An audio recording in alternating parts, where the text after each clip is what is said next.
Now it's time for the Intense 5.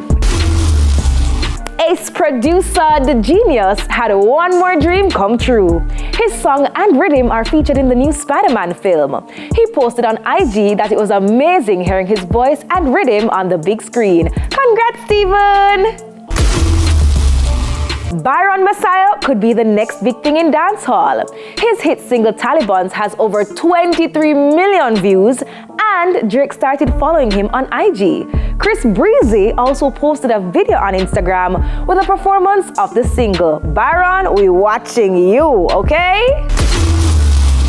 So, rapper Bobby Shmurda says he doesn't listen to rap music anymore because there's no positivity in the lyrics. He says that rap artists need to stop spreading negative vibes in their music and instead tell people how to live their lives right. He then went on to say his preference is reggae music any day. Okay. Incarcerated dancehall artist Vybz Kartel is taking the government to court for breach of his constitutional rights. Apparently, he says that there should have been a hearing to decide whether or not he should have been placed in solitary confinement, and there wasn't. So, let's see what happens.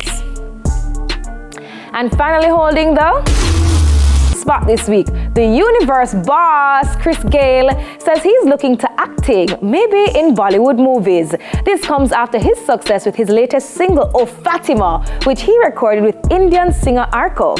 He's been promoting it heavily in India and it's been getting rave reviews. Good job, Chris. That's it for the Intense 5 this week. Follow us on IG at TVJ Intense for the latest in everything entertainment.